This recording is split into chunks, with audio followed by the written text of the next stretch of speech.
Hello viewers, I doctor SBK Lal welcome you all in my YouTube channel. मेरे YouTube channel में आपका बहुत बहुत स्वागत है। अगर आप इस चैनल पर नए हैं तो चैनल को लाइक शेयर और सब्सक्राइब करें, ताकि विभिन्न बीमारियों से संबंधित जो मैं इस पर ट्रीटमेंट सब के बारे में जानकारी देते रहता हूं, साथ ही बीमारी के बारे में भी आपका परिचय उस सबसे करवाते रहता हूं और कैसे हम उस सबसे बच सकते हैं, इससे संबंधित सारी जानकारी मैं इस चैनल के माध्यम से आप लोगों तक देते रहता हूं। तो अगर आप इस चैनल पर नए हैं तो चैनल को लाइक शेयर और सब्सक्राइब करें, ताकि इसका नोटिफिकेशन आप तक आसानी से पहुंचे। आज हम आपके लिए लेकर के आए हैं कफ कोल्ड का होम्योपैथिक ट्रीटमेंट।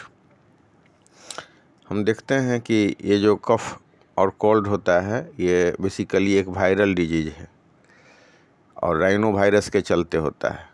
और राइनो वायरस का लगभग 600 से ज़्यादा नमूना है। तो ऐसा कहा जाता है कि अगर एक तरह की सर्दी एक बार जीवन में लग गई तो दोबारा उस तरह की सर्दी नहीं होती है।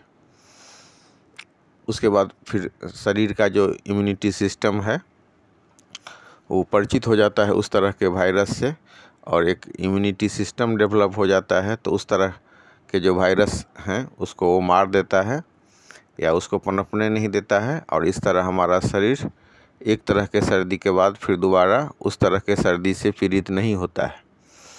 लेकिन फिर हम देखते हैं कि चूँकि उसका तो एक नमूना है नहीं, इसके ढेर सारे नमूने हैं, तो इसीलिए इस वायरस का जो है मतलब इम्यूनाइजेशन भी नहीं होता है, मतलब वैक्सीनेशन भी इसका नहीं हो सकता है।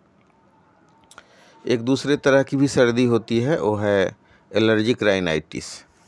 हम वीडियो के अंत में आपको बताएंगे कि अगर आप एलर्जिक राइनाइटिस से पीड़ित हैं तो फिर कौन सी दवा लेनी चाहिए। बहुत रामबाण दवाई के बारे में आज मैं आपको बताऊंगा, एलर्जिक राइनाइटिस के बारे में।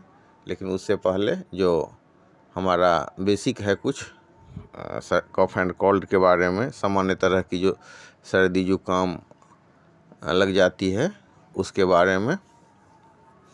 तो आप देखेंगे कि कोई मतलब छींका और उसको सर्दी है, और उसका छींक का अगर थोड़ा सा इनहेल हो गया आपको सर्दी हो गई, इस तरह से सर्दी होती है। या फिर मौसम चेंज होने के हिसाब से सर्दी होती है, या फिर मतलब जो है आप बाहर में निकले, ठंड मौसम में निकले तो सर्दी हो जाती है। तो ये सब सिम्टम्स हैं। तो फ्लैट रेट से सबको सेट्रिजिन या इस तरह की दवा देने से क्या होगा, इसका साइड इफ़ेक्ट हो जाएगा।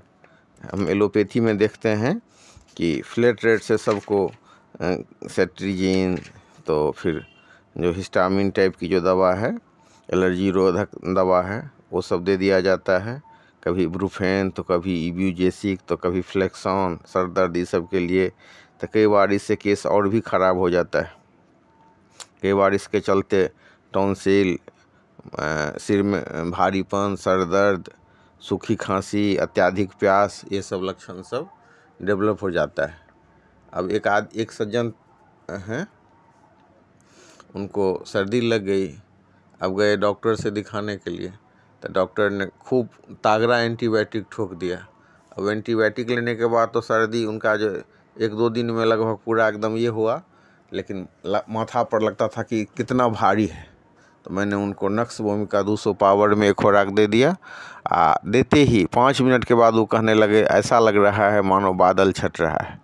तो इस तरह का भी इलाज होता है। अगर मतलब ड्रग इंट्रोड्यूस्ड जो कंप्लेंट सब हो जाता है सर्दी उर्दी के बाद, तो उसमें भी हम होम्योपैथी दवा के मदद से बहुत राहत पहुंचा सकते हैं।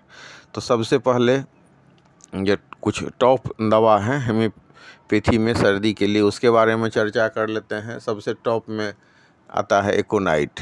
तुरंत एकाएक आप बाहर निकले और मौसम ठंडा है लेकिन ड्राई कोल्ड है, और आते ही आपको एकदम सर्दी हो गई, बुखार हो गया, नाक बहने लगा, परेशान सा हो गए, तो उस कंडीशन में एकोनाइट ले लीजिए 5-5 मिनट के अंतर से। एकोनाइट 30 पावर में तुरंत आप उसको उस सर्दी से राहत मिल जाएगी।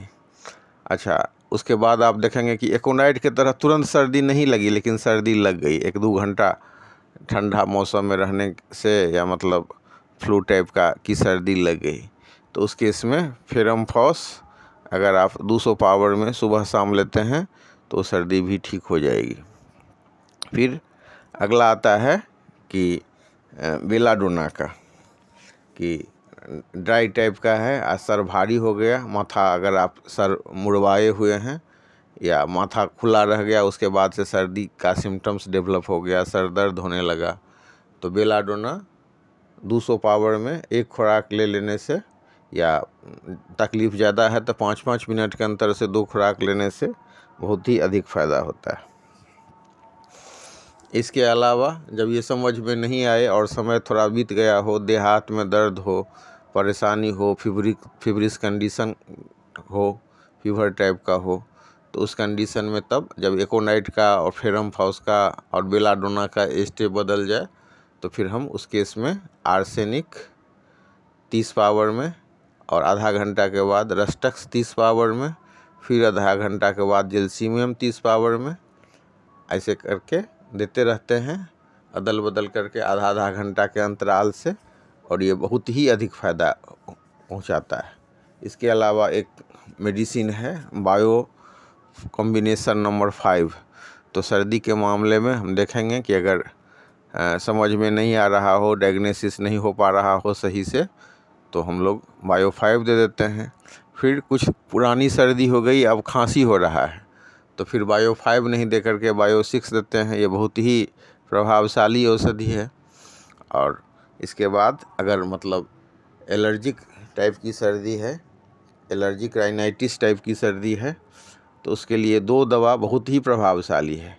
अगर मतलब उसको ठीक करना चाह रहे हो तो तुरंत अगर फ़ायदा की बात हो तो हम हिस्टामिन 30 पावर में सुबह दोपहर शाम देते हैं, तो उससे उसको तुरंत राहत मिल जाती है। और अगर उसको what ever the allergic agent is, कोई भी एलर्जिक एजेंट हो लेकिन मतलब एलर्जिक राइनाइटिस हो, तो उसमें एक दवाई है आपको जस्टिसिया आधा तोदा 30 पावर में, उसको सुबह दोपहर शाम लेने से एलर्जिक राइनाइटिस में बहुत अधिक फ़ायदा मिलता है। और दूसरी दवा है अरेलिया रेसिमोसा। इसमें नाक बहते रहता है, सर भारी होता है, छींक भी होते रहता है पेशेंट को, तो ये सब कंडीशन में अरेलिया रेसिमोसा एलर्जिक राइनाइटिस में बहुत ही अच्छी दवा है। 1-2 खुराक दवा लेने से ही तुरंत रिलीफ मिलता है। मैंने ऐसा कई केस में फ़ायदा पहुंचाया है। तो ठीक है।